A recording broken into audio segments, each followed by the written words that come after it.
Welcome back. It's Local Edition. I'm Brad Palmer, and so we thank you so much for joining us. We have a special guest today. Her name is Dana Gluckstein. She is the photographer, author of this book. It's called Dignity. It is coming out in early November. It is depicting a 30-year journey that Dana has taken photographing indigenous peoples. Talk to us about how a nice girl from West Los Angeles winds up photographing indigenous peoples over the last 30 years. Brad, I am passionate about portraying indigenous peoples because I think that they have a gift to give the world, which is what Archbishop Desmond Tutu says in the foreword of Dignity. And that gift is the reminder that we as humanity are made for harmony, to live in interdependence. And if we are ever going to prosper, to survive, we need to understand these ancient teachings. But I have to ask, I look at you, you're very elegant. What is it like to be traveling to Africa, to the small islands in Hawaii, to New Zealand, to film these individuals? Well, Brad, for so many years I've also shot commercial advertising campaigns that took me to these various parts of the world, and I said, here I am with my Hasselblad camera. Right. Now I'm going to follow my heart and go do what I really want to do. And this body of work emerged over many decades, and I'm proud to say is now museum collected, and this book is dedicated to the rights of indigenous peoples, to the UN Declaration on the Rights of Indigenous Peoples, and to the 50th Global Celebration of Amnesty International.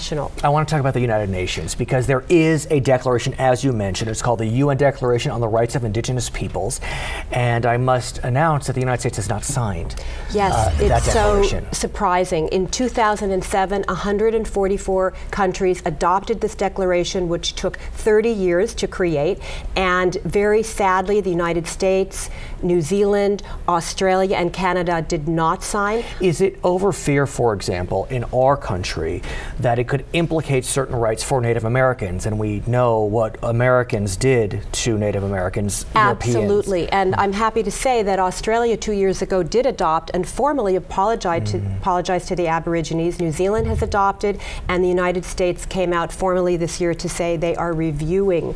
Because in 2007 we had a different administration, President George W. Bush. I'm wondering, where does President Barack Obama come down on this? Do we know? Well, we have a feeling that he is moving in the right direction. They are already meeting with tribal leaders, and people can actually go on to my website, danagluckstein.com, and sign a letter through Amnesty International asking President Obama to adopt the declaration immediately. We are very hopeful. I want to ask you, there are over 60 photographs in this book.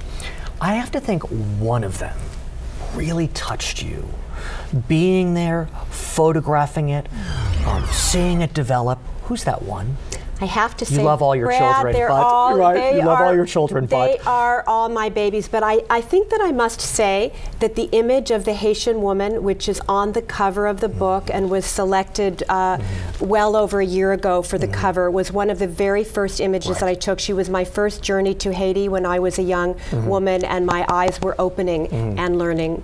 It is a beautiful image, and when we think about what's happened in Haiti, probably since you took this photograph, it is particularly poignant that we see her in her beauty, in her there's a dignity. I just said there's a dignity, and I forgot that was the title of the book. That was the title. Well, she is a beacon of hope, and I feel that indigenous peoples are our beacon of hope. We need to listen to their messages. For example, the concept of the seventh generation, which is from our very own Iroquois, and Chief Oren Lyons talks about this in his brilliant scholarly introduction, is that leaders should never make decisions unless they think about the impact of the seventh generation coming. Dana, I am so glad we met. This book is stunning. It's called Dignity. It is coming out in early November. My name is Brad Palmer. We thank you for watching Local Edition. Back to HLN.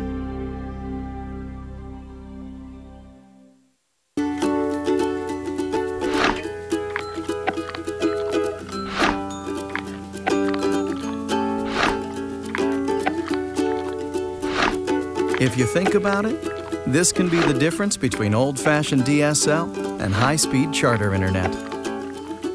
Charter gets to the good stuff faster. See just how fast the internet can be with Charter. It's way faster than DSL.